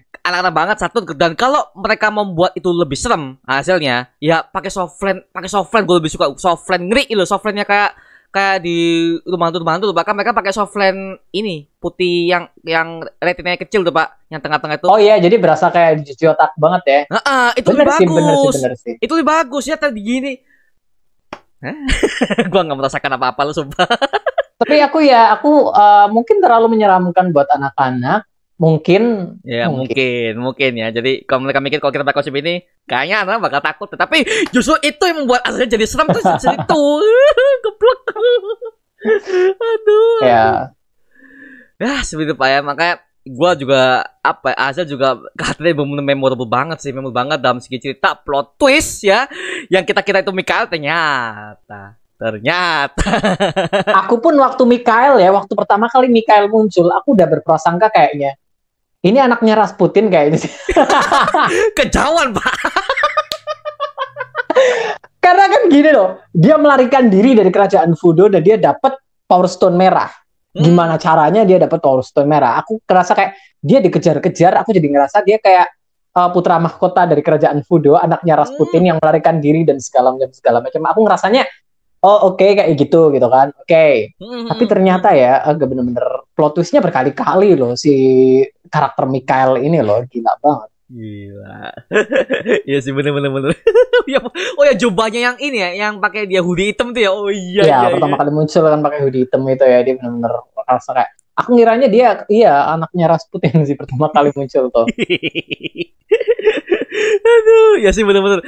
Kalau kita bicara soal Mikael yang awal muncul di episode 1 Pak ya, itu adalah episode di mana kita bisa melihat darah yang yes, itu satu-satunya kayaknya ya, satu-satunya ada darah yang keluar dia di Satria Garuda Bima ya. Iya. Itu waktu pertama kali lihat, oke, jadi mereka all out ya, boleh munculin darah di sini ya. Oke, tapi ternyata nggak pernah muncul lagi tuh darahnya. Iya, enggak, mungkin diprotes Pak sama pihak TV mungkin.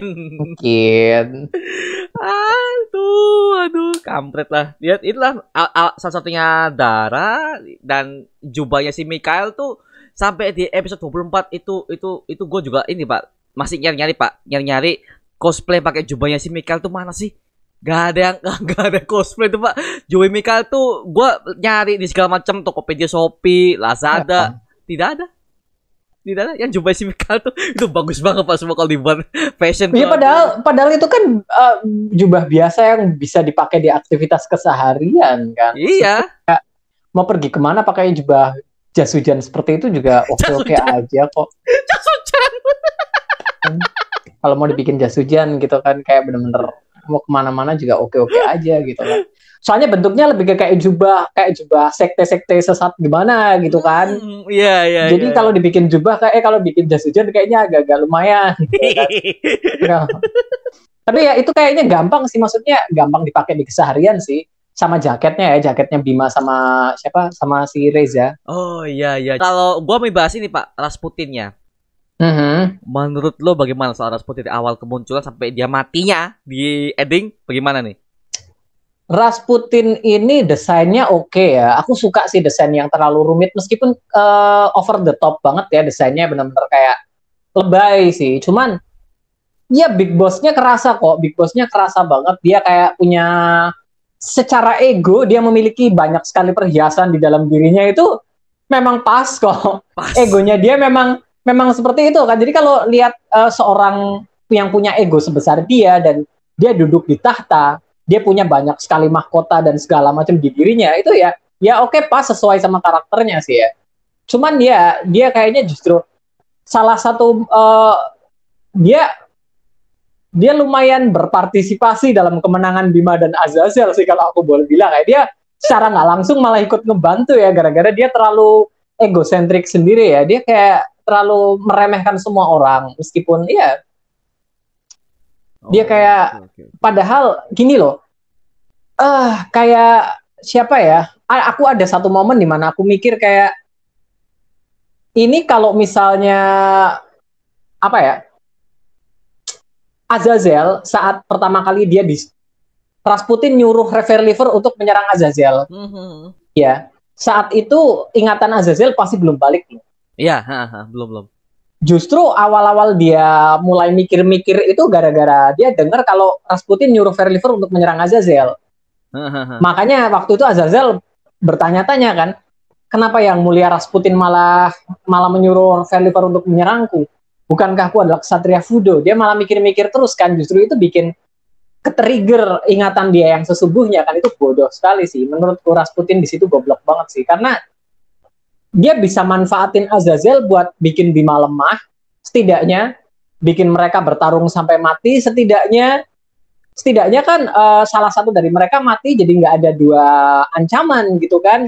Kalau misalnya Azazel berhasil ngalahin Bima, bagus. Kalau misalnya nggak berhasil ngelawan Bima pun bagus, setidaknya Azazelnya mati, Bimanya udah super lemah, gampang banget dikalahkan kan. Tapi nggak dong, dia malah nyuruh Revolver buat ngabisin Azazel di saat pertempuran mereka. Itu apa sih? Jadi kayak Rasputin ini ikut berpartisipasi untuk membantu Bima mengalahkan dirinya sendiri. Ya kan? Iya. Gara-gara itu akhirnya justru ada dua ksatria Garuda. Aduh, ya bener. Ya kan? Secara politik agak aneh ya. Jadi kayak terlalu terburu-buru, kayak oke, habis ini Bima udah kalah, aku udah punya kau Revolver, kau ngalahin Bima, di situ juga ada Azazel sekalian serang, habis itu aku dapat 7 Power Stone, aku bisa bla bla, kayak terlalu terburu-buru, kayak terlalu gimana sih? Dia egonya tinggi banget soalnya, dia kayak ngerasa memiliki semua yang ada di dunia. Jadi aku seneng banget waktu lihat Topeng Besi akhirnya ngalahin dia di saat dia memohon-mohon, itu ya satisfying banget sih, itu memuaskan lah. Oh iya, bener. Tapi ini Pak, kalau Bang Onta masih ingat di episode itu kan dia kan udah ngomong Rasputin, Azazel ini adalah terakhir kalinya aku memanfaatkan dia. Terakhir kalinya. Lah tapi belum selesai dong.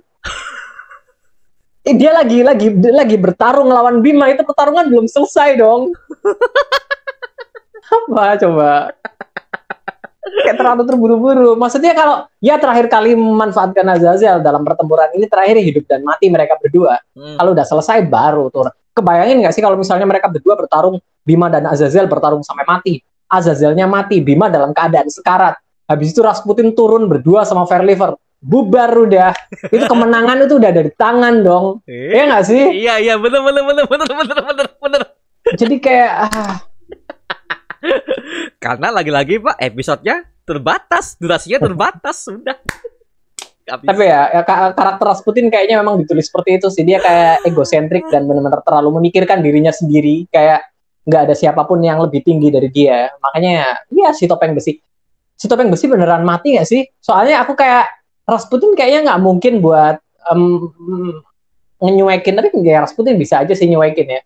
Aku agak-agak kaget sih, karena Topeng Besi aku kira benar-benar udah mati loh. Mati Pak. Jadi kalau Bang Onta masih ingat ya, dengan episode 17 kan Topeng Besi kan mati dan akhir episode dia bangkit. Nah itu dibangkitkan sama si Black Priest nama kan di anime. Iya, itu beneran mati, bukan diselamatkan di saat-saat, tapi dihidupkan lagi. Ya, dihidupkan lagi. Itu fix dihidupkan lagi. Oh, pantesan ya. Jadi kalau Bang Onta mau lihat press conference Bima X, itu ada kok di channelnya RCTI YouTube, ada kok. Kalau Bang Onta mau lihat penjelasannya si Topeng Besi itu dia tuh mati apa enggak sih? Mati di situ. Udah jelas sama Reno Batara sendiri di situ. Oh, oke. Gitu Pak. Makanya ya nanti Bang Onta lihat aja dari si Black Priest nanti di Bima X seperti apa. Nanti Bang Onta tonton aja gitu. Dewa nih, karena lawannya udah dewa nih masalahnya Pak, bukan raja lagi nih. Kaisar Fudo. Nah. Kalau menurutmu Rasputin sendiri gimana? Oke. Rasputin menurut gua apa ya? Ya lagi-lagi monoton. Monoton sekali nih orang, sama ya desainnya oke, sama make upnya apa? Make upnya juga gua gak bisa bayangin Pak, tuh aktor tuh di make upin begitu, terutama wajah ya Pak. Itu per episode. Wih. Ya, lumayan deh kalau dipikir ya. Itu make upnya lumayan lama juga kan biasanya kan. Lama. Gue yakin lama tuh. Aduh, lama. Gue kira cuma pakai topeng. Kan bisa kan pakai topeng kan, Pak ya kan bisa. Tapi enggak, mereka beneran all out ya, bener-bener bikin menyeramkan. Matanya juga kan ada pakai itu kan. Software itu asal-asal pakai itu nih, goblok. Emosi, ya. Pak. Aduh, ya. Seperti aja bisa. Kok asal nggak bisa? Mungkin ini Pak ada aktor ini mungkin nggak bisa pakai software. Mungkin aja. Kita nggak tahu Pak ya di syutingnya. Atau mungkin memang Azazel nggak mau dibuat seseram itu mungkin. Kalau Rasputin kan memang benar-benar karena mungkin biar orang-orang nggak terlalu takut juga, karena mungkin nanti dia bakalan jadi jagoan lagi. Jadi buat aku sendiri sih nggak masalah ya. Ya sih. Oh ye, ada draft ke situ Pak ya di next naskahnya. Jadi nggak mau dibuat terlalu serem. Oke. Keren kan, maksudku bahkan tato di matanya itu malah bikin dia kelihatan keren sih, kayak iya, bahkan waktu dia ngucapin kata berubah itu beda sama Bima yang bener-bener ngejerit berubah. Dia bener-bener kayak berubah. Wow, cool. Santai doang itu kan dia. Cool banget. Santai. Tapi di episode 25 tuh pasti udah jadi baik. Iya, itu bener-bener asik sih. Ngegas lagi Pak. Yo udah sama kayak Bima. Berubah. Wah. Dan pose henshinnya, pose berubahnya si Azazel ini cool loh Pak, gini doang. Iya, aku suka banget loh, Simple. Kemarin aku lihat ada video anak kecil ya, sama Aditya Alkantiri, dia niruin, itu lucu banget. Iya, gue liat tuh, iya. Tadi di Instagramnya Bang ini ya, Bang Onta ya, ada tadi gue lihat, oh iya. Wow, yes. Dan iya, kalau Bima kan ribet Pak ya, nge-post kalau saat sini, ribet banget. Simple aja, satu sisi. Udah. Seperti itu sih. Oke. Nah, kalau kita bicarakan endingnya Pak ya, endingnya Bima ini di final battle ketika Grand Gator udah ngancurin Jakarta dengan suasana yang sehoror itu, dengan sechaos itu, menurut lo gimana dari segi CGI mungkin, atau mau apa yang mau lo komentarin? Silahkan. Well, CGI jelas kurang ya. Kalau kita ngobrolin di dunia zaman sekarang, tapi itu, dan again itu tahun berapa gitu kan, itu pun tayangnya cuma di TV. Jadi iya, dengan produksi semasif itu, dengan Indonesia juga kan budgetnya nggak terlalu besar. Kalau kita bandingin sama DC dan Marvel itu ngelawak ya. Ya Pak, jauh. Ya nggak bisa lah. Setidaknya kita bandingin sama serial tokusatsu yang lainnya. Iya, benar. Itu pun masih agak ngelawak sih, karena serial tokusatsu seperti Kamen Rider dan segala macam, mereka udah punya nama yang luar biasa besar yang dibangun selama puluhan tahun ya. Budgetnya. Jadi mereka udah mendapatkan banyak sekali sponsor yang terpercaya. Iya, mereka udah punya sejarah yang bagus dengan kesuksesan mereka. Otomatis mereka punya budget yang lebih besar dan lebih mantap lah. Lebih konsisten. Jadi untuk Satria Garuda Bima dengan budget yang seperti ini aja menurutku udah oke sih. Cuman di bagian episode terakhir, salah satu problemnya ada subscriberku yang komentar ya. Di dalam Grand Gator itu berasa kayak mall. Oh iya. Jadi dari mulai bawah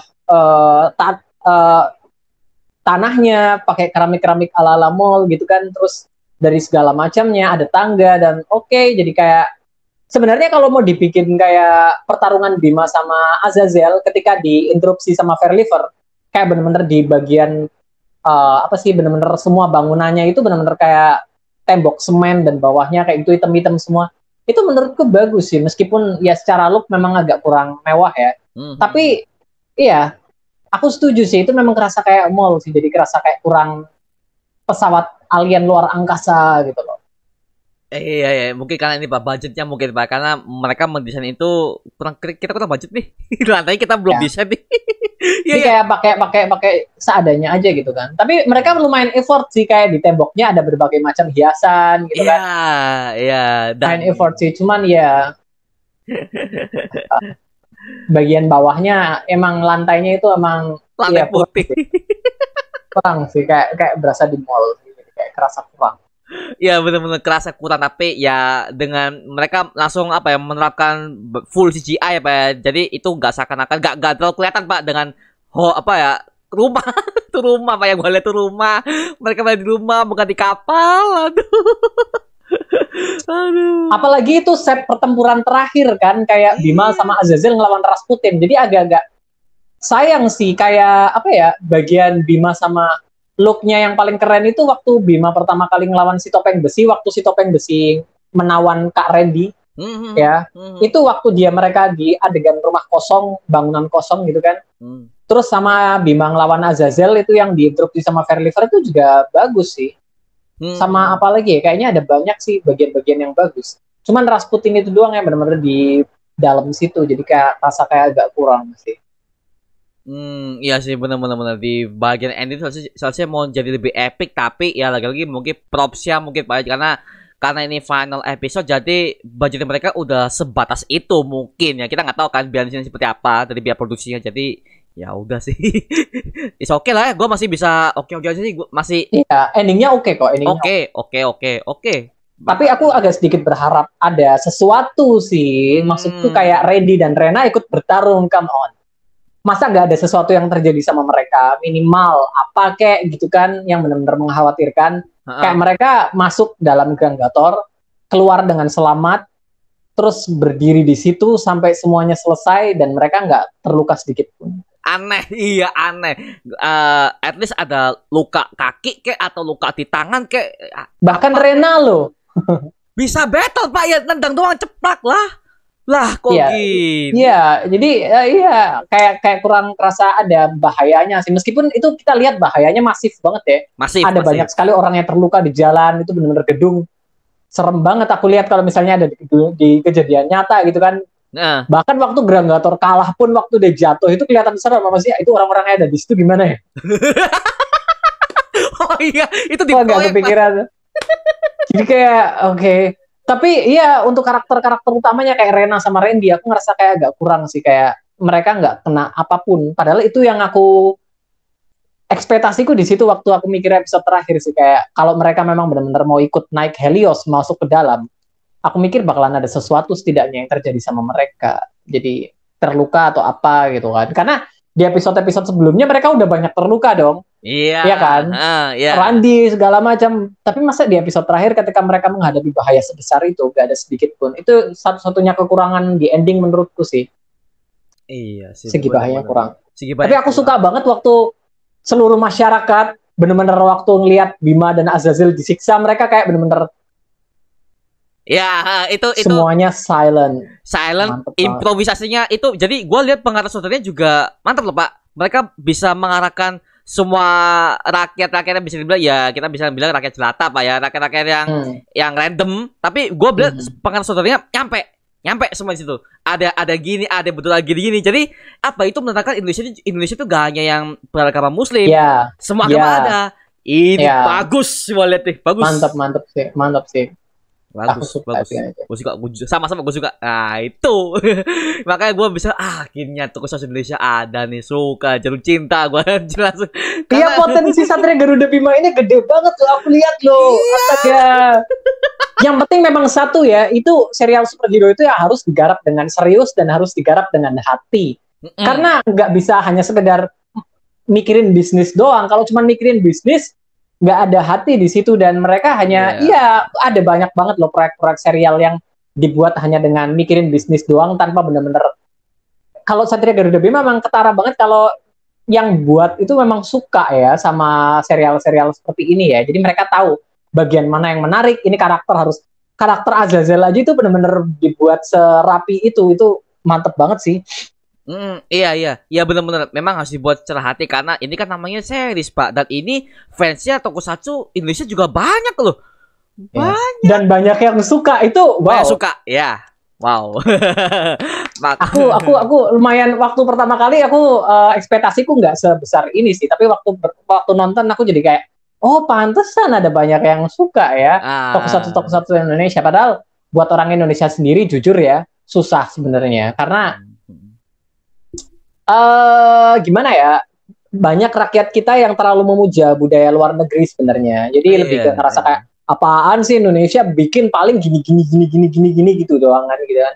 Ada banyak yang mikir seperti itu, kayak ekspektasinya harus kayak superhero Indonesia pun ekspektasinya harus sekelas Marvel gitu kan, yang ngelawak banget sih. Tapi waktu Setuju. waktu lihat Satria Garuda Bima dielu-elukan oleh banyak orang sampai sekarang dong.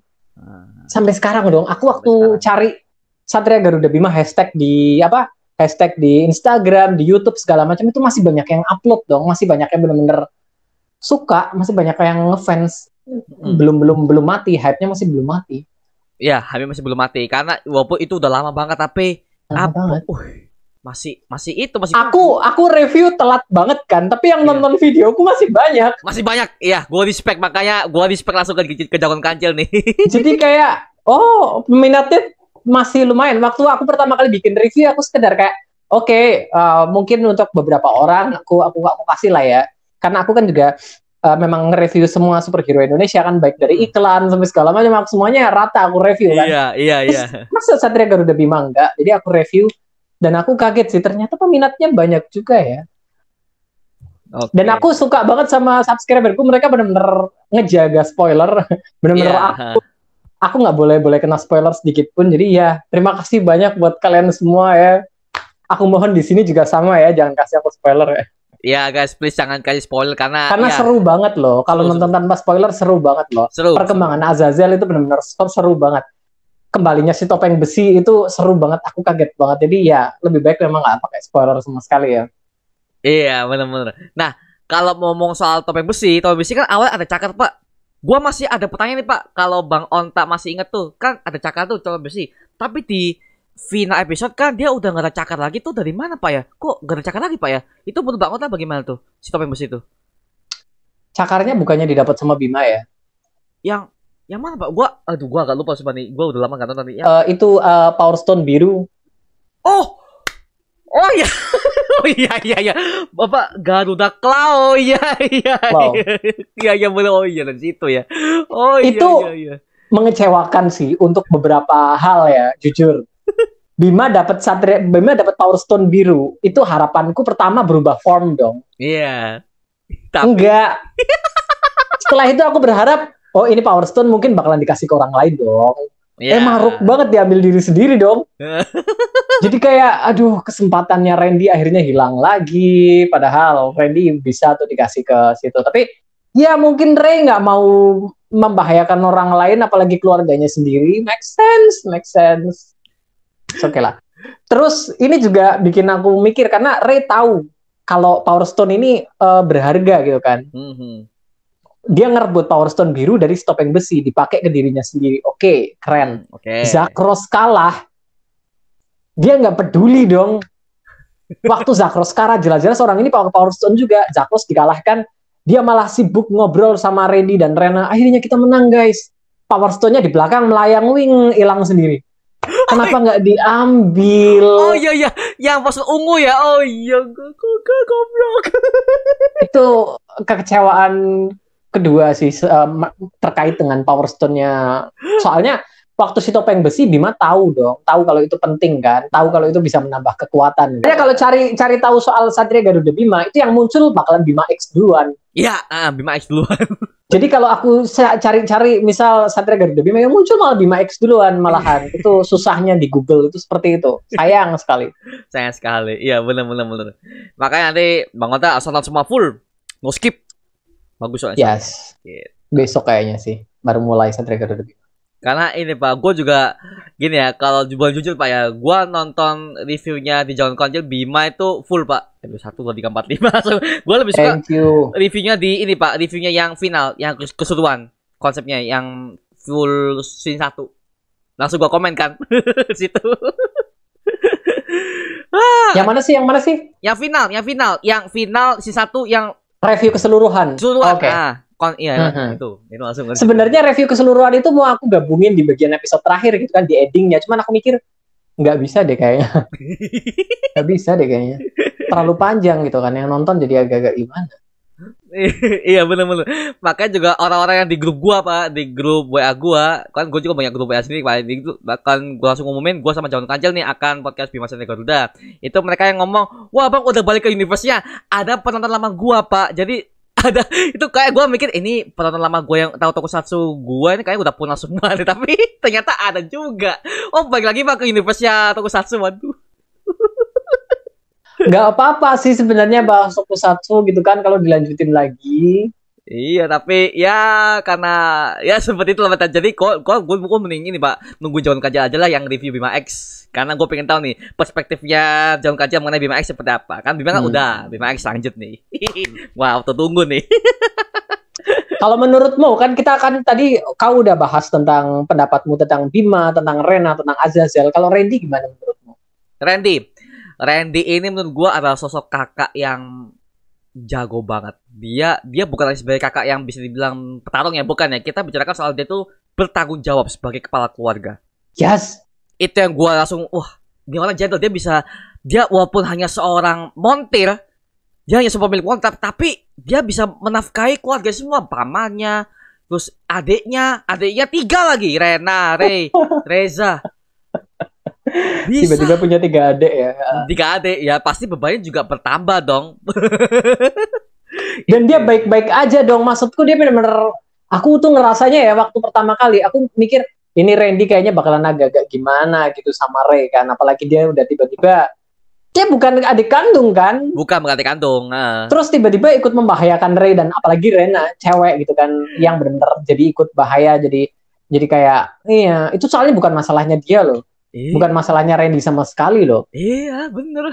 Jadi kayak waktu lihat Randy bener-bener masih tetap percaya setelah dia tahu kalau Bima itu ternyata adalah Ray. Dia ngasih nasihat berkali-kali, ketok-ketok pintunya Ray, masuk lagi itu, man, ini orang bener-bener luar biasa banget. Iya. Kayak mantep banget, dia bener-bener kekakaan. Ya bener, makanya Bima itu banyak banget yang bisa gue ambil pada si pembelajarannya gitu sih. Makanya itu ya, apa kebanyakan film spiral itu gak ada yang bisa gue ambil. Lu ya, maaf nih kalau gue bahas soal MCU, kebanyakan tidak ada yang bisa gue ambil. Makan itu bagus, tapi dari segi pembelajaran gak ada yang bisa gue ambil. Apa yang bisa gue ambil? Gak ada. Untuk genre superhero belakangan, aku memang ngerasa kayak mereka lebih fokus ke super-superan gitu loh. Kayak tokoh utama yang baik dengan kekuatan super melawan tokoh utama yang jahat dengan kekuatan super. Meskipun kalau kita bahas memang ada alasan mereka sebagai jagoan, sebagai pahlawan, hero gitu kan, superhero, excuse me, harus ada elemen hero di situ.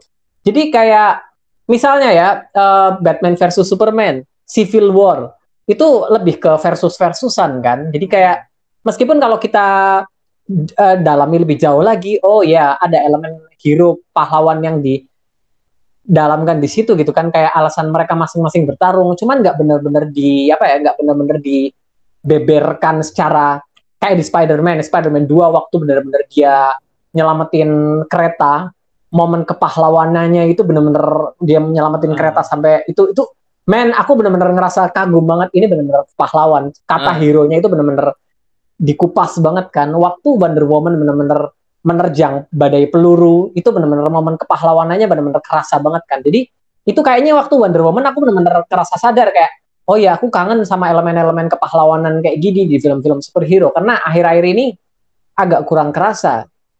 Bahkan di film-film DC pun kayak Shazam, momen kepahlawanannya kurang kerasa. Bahkan Aquaman lebih ke konflik kekeluargaan ya, konflik kerajaan dan segala macam, momen kepahlawanannya memang kurang kerasa. Jadi ya itu kayaknya tren superhero belakangan sih, lebih fokus ke super-superan doang sih.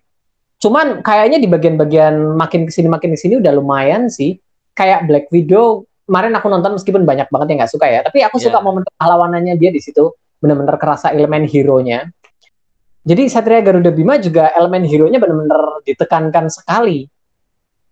Iya sih. Kayak Dragon Ball mungkin ya. Kalau kita bahas Dragon Ball, kita nggak benar-benar bisa bilang Goku sebagai pahlawan. Oh enggak.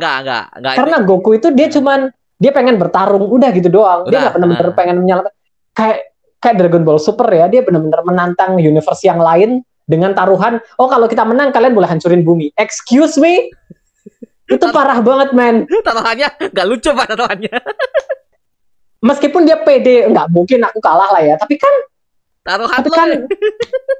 itu bukan pahlawan sih menurut. Jadi Tapi Dragon Ball benar-benar disukai karena elemen pertarungan yang benar-benar super melawan super kan ya, itu benar-benar full fighting kan, full action. Jadi mungkin tren superhero belakangan memang arahnya ke sana sih. Jadi kayak mereka mulai melupakan untuk menekankan ke arah elemen hero-nya.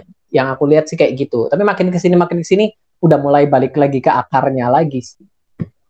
Amin. Iya, setuju. Makanya ini gue juga harapin Pak, kan Bumi Langit kan ya, mau rilis si ASI sama Satria Dewa dari studio apa namanya Pak? Satria Dewa itu? Satria Dewa Studio. Oh, studio sama ya. Oke.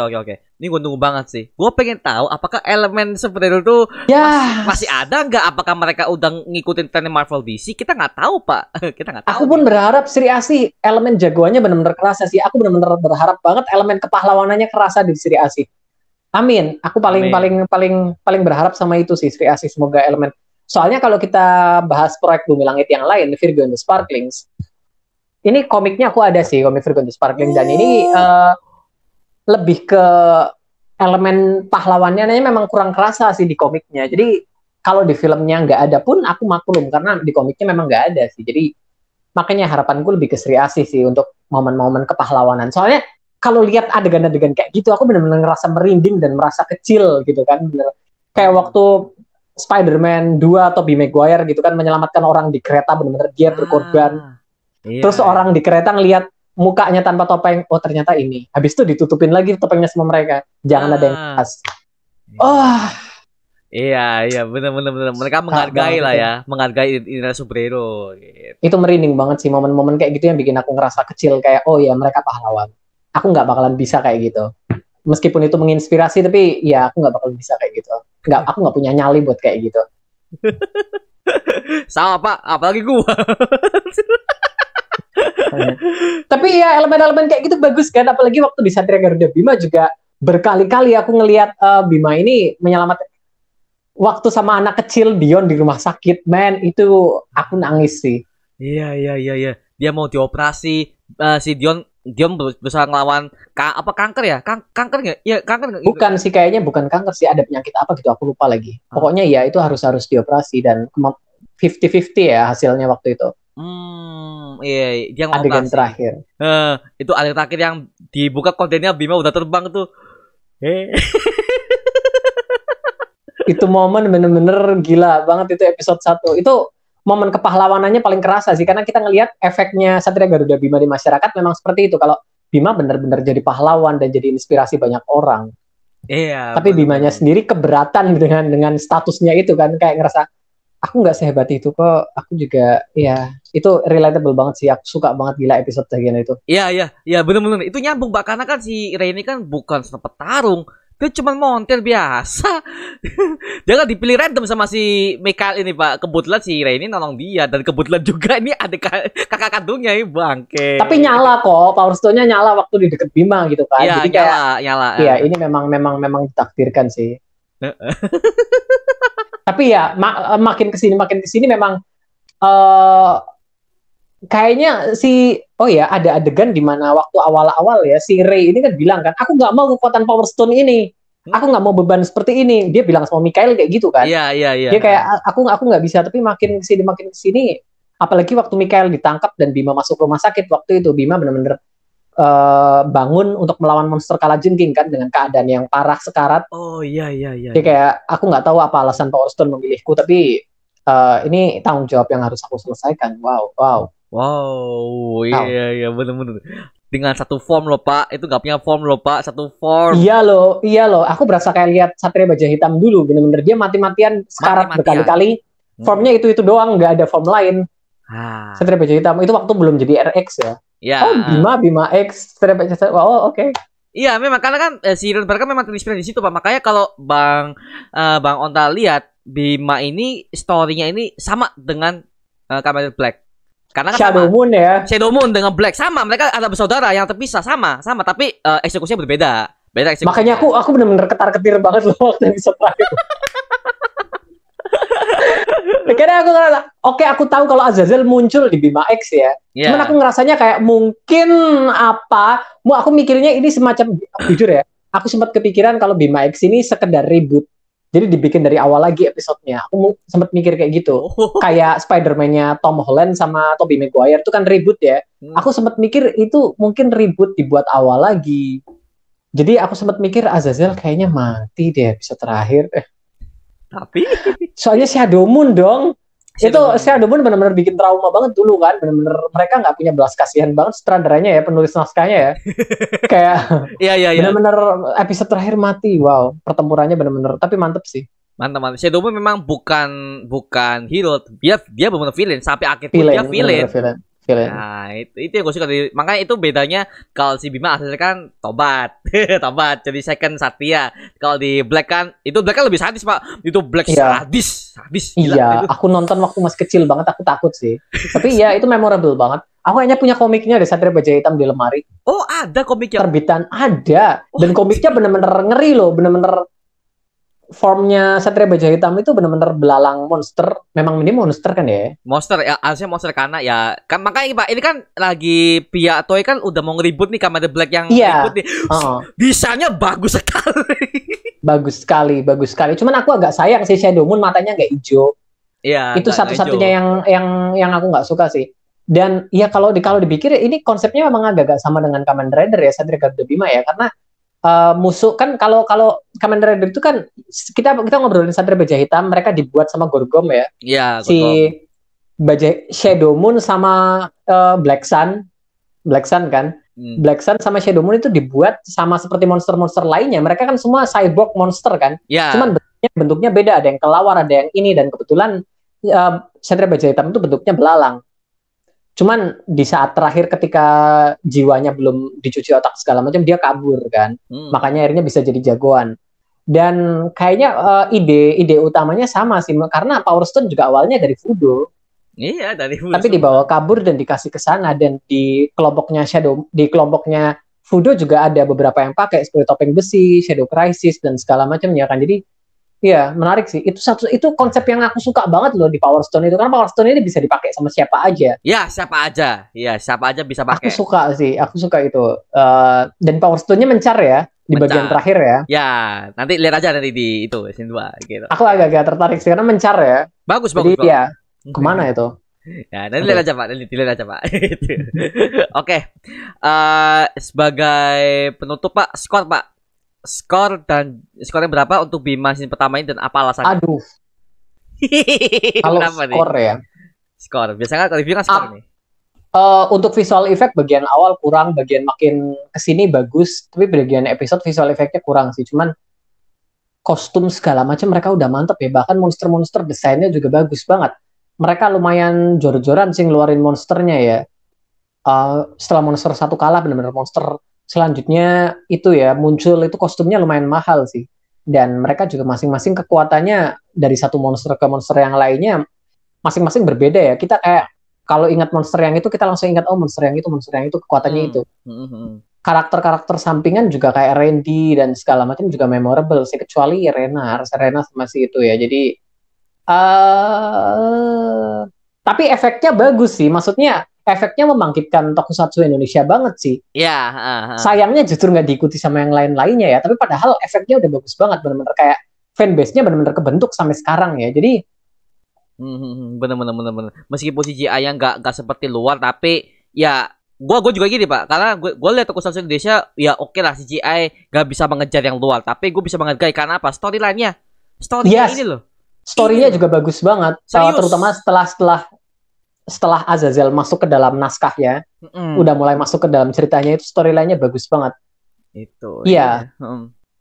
Oh ya, aku lupa bahas ini di videoku. Haruka siapa namanya? Haruka JKT48 di situ waktu itu. Haruka itu jadi kan, lupakan siapa itu. Lupa namanya. Pokoknya Haruka tampil ya? ngambil tanah. Aku mau kasih lihat ini ke penduduk tetanggaku, itu aku benar-benar kasihan banget loh, serius, kayak kerajaan paralel ternyata juga tersiksa ya dengan peperangan ini ya, kayak nggak semua orang di sana benar-benar jahat. Mereka itu salah satu momen yang bagus banget sih, kayak yang jahat itu para pemimpinnya, rakyat-rakyat di sana kayaknya juga kasihan sih.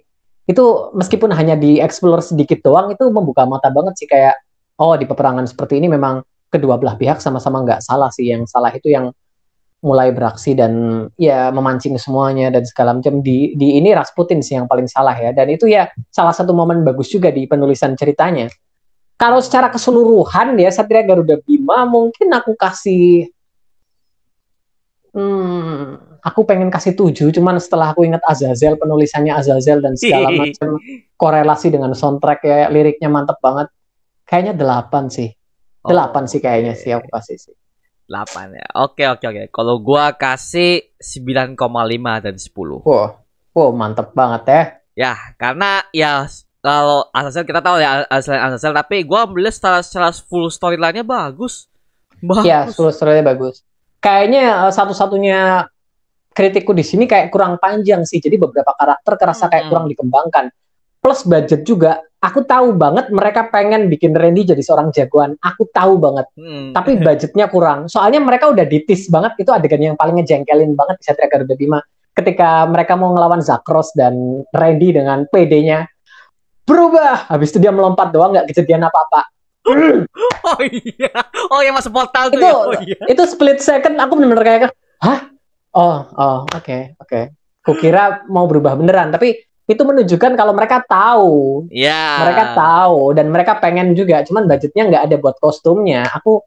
Ya itu satu-satunya itu sih, tapi ya itu keterbatasan cerita juga, keterbatasan budget. Jadi aku paham sih. Paham banget lah, karena Indonesia kan tidak sebesar Jepang, Pak ya. Karena ini kan mereka kan bukan bikin sendiri, mereka juga kerjasama dengan pihak Jepang. Jadi mikir-mikir nih, ini kita untung berapa nih kalau gini nih gitu, Pak. Gue yakin ke situ, namanya bisnis ya, gitu. Iya. Ya begitu sih. Kalau gue sih 9,5 karena semua film-filmnya menarik sekali. Topeng besi yang awal gue hanya dia sebagai babunya Rasputin, tapi dia karakternya juga sedalam itu juga di scene pertama. Ya.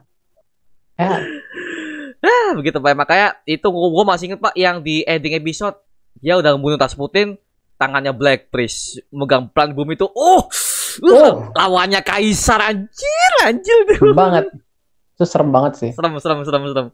Ini nanti akan di-reveal di season 2. Karena sudah nonton, tapi Bang Otom nonton dulu lah. Baik. Oke, itu aja mengenai podcast Bima Satria Garuda season pertama. Ya, terima kasih Bang Otom dan Jantung Kancil udah membahas ini bersama gue. Ya, terima kasih juga buat kalian yang sudah nonton episode ini. Kalau kalian punya pendapat lain atau punya informasi lain, tulis di kolom komen di bawah dan kita bisa diskusi bareng seperti biasanya. Dan jangan lupa untuk subscribe channel Jagoan Kancil. Linknya ada di deskripsi. Kalau kalian suka dengan super Indonesia ya, karena inilah YouTuber yang bahas super Indonesia nih, Jagoan Kancil nih. Aku hanya khusus membahas superhero Indonesia aja. Karena gue juga belajar Pak, Sarah Dewa seperti apa itu semua dari Jagoan Kancil semua.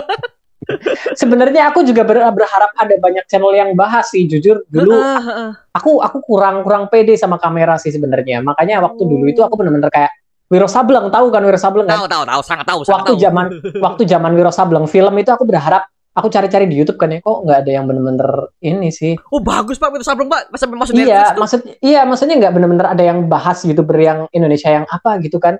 Setelah itu Gundala aku mikir ini jangan-jangan nggak bakalan ada yang bahas juga nih. Ya udah aku bikin lah. Ini aku bikin YouTube kan gara-gara itu juga, karena aku berharap fanbase-nya jagoan lokal ada yang menggerakkan gitu. Karena kan harus ada yang menggerakkan dong, ya nggak sih? Kalau nggak ada yang mau menggerakkan nggak bakalan bergerak kan. Amin. Makanya gue kaget Pak, Bumi Langit kan gue subscribe channel Bumi Langit itu ada Jagoan Kancil, gue kaget loh. Oh ini kaget gue. Oh iya ini nih. Mana. Iya sih, memang harus ada yang memulai. Karena gue juga sama Pak.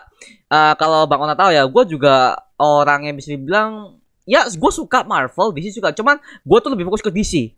Kalau gue orangnya. Karena DC tuh konten nggak ada yang bahas semua Pak. Gak ada yang bahas Marvel semua. Bener juga sih, bener sih. Agak bisa dibilang sih ya. Lebih fokus ke mayoritas lebih fokus Marvel. Dan juga mereka tuh ngehujat DC jelek, padahal lu belum nonton filmnya dan lu belum tahu universe bagaimana. Dan setelah gua bikin semua masukan DC, itu banyak banget fans yang fans sekeras Marvel, mereka langsung berubah ke DC karena gua langsung aduh, lu jangan apa ya, oke, lu suka DC boleh, tapi lu jangan mendengar Marvel juga. Tapi gua kayak sebenarnya sih aku lihat keduanya sama sih, kayak masing-masing punya sisi kuatnya, masing-masing punya sisi lemahnya. Kayak ada banyak banget yang bener-bener kayak ya setara-setara aja sih maksudku.